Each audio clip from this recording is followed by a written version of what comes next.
It's from the uphill climb that we derive our value. And I mean this technically. So almost all the positive emotion we feel, especially the emotion that fills us with enthusiasm, and that's experienced in relationship to a goal. And so in some sense, you want a goal that you can never attain. So you can always move closer to the goal that recedes as you move towards it. You think, well, that's frustrating. It's like Sisyphus pushing the rock uphill.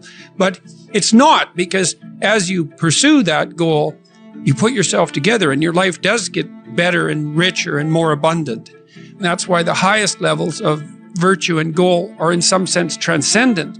You want them to be above everything you're doing so you can continually move towards something that's more sublime and better. That's what you are. You're here to live, not to sleep. And the problem with the vision of Mai Tais on the beach is that, well, first of all, that's a vision of drug-induced unconsciousness. Second, it's only going to work for about a week. Third, you're going to be a laughingstock in a month and depressed and aimless and goalless. You want a horizon of ever expanding possibility. And so it does happen to people because they've staked their soul on the attainment of an instrumental goal. And it can be a pretty high order goal, but then you think, now I'm there, now what? Well, the answer can't be, well, I'm going to live in the lap of luxury and never have to leave the face. What do you want to be, a giant infant with a gold bottle? You never have to do anything but lay in your back and suck. It's like, you see the problem with that as a conceptualization. It's no, you want to be like an active warrior moving uphill with your sword in hand. And that's dynamic, that's exciting. You know, maybe you're in California, see someone speeding down the road in a convertible Porsche, and you think, oh man, what a lucky bastard. And the truth of the matter is that he's thinking about wrapping his expensive sports car around the next cement pillar that he comes close to. You know, you can't tell. And people have hard lives. And even people who are comparatively fortunate have hard lives. And the ideal that you're observing that makes you jealous and resentful is in large part an illusion that's created by your own mind. You have to be careful of what you're jealous of because you don't really know what it is. And then the other thing that's kind of useful is to understand you're quite different from other people, and you shouldn't be comparing yourself to them because they're not like you. They don't have your family. They don't have your temperament. They don't have your troubles. They don't have your abilities. The only person that has those is you. One of the rules, I think it's rule 4, is compare yourself to who you were yesterday and not to who someone else is today. And see, that's a game you can win. The possibility that you can make yourself slightly better on a continual basis is, I think that's something that's accessible to everyone. I think that's equivalent to leading a virtuous life. And there is something to be said for virtue and truth. You know, and that is one thing. Another thing that I've noticed about people who've been phenomenally successful is that they really do everything they can to live a truthful life. And you can get a bloody long ways by being honest. You got to know that there are differences in intelligence. It's really important. If you go into a job and you're not smart enough for that job, you're going to have one bloody miserable time. And you're going to make life wretched for the people around you because you won't be able to handle the position. But what you really want to do, as far as I can tell, if you want to maximize your chances for both success and let's say well-being, is you want to find a strata of occupation in which you would have an intelligence that would put you in the upper quartile. That's perfect. Then you're a big fish in a small pond. And you don't want to be the stupidest guy in the room. It's a bloody rough place to be. So, and you probably don't want to be the smartest guy in the room either, because what that probably means is you should be in a different room. If you want to be the best at what you're doing, bar none, then having an IQ of above 145 is a necessity, and maybe you're pushing 160 in some situations, and maybe that's making you one person in 10,000 or even one person in 100,000. And then also, to really be good at it, you probably have to be reasonably stress tolerant and also somewhat conscientious. Why is it that smart people are at the top of dominance hierarchies? And the answer to that, in part, is because they get there first, right? I mean, everything's a race, roughly speaking. And the faster you are, the more likely you are to be at the forefront of the pack. And intelligence in large part is speed. That's not all of it is. So if you're moving towards something difficult rapidly, the faster people are going to get there first. You're going to have to put some effort into your life. And you need to be motivated to do that. And so what are the potential sources of motivation? Well, you could think about them in the big five manner.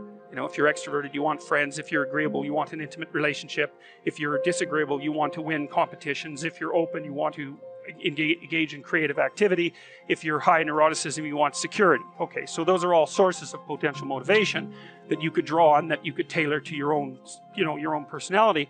But then there are dimensions that you want to consider your life across. And so we ask people about, well, you know, if you could have your life the way you wanted it in 3 to 5 years, if you were taking care of yourself properly, you know, what would you want from your friendships? What would you want from your intimate relationship? How would you like to structure your family?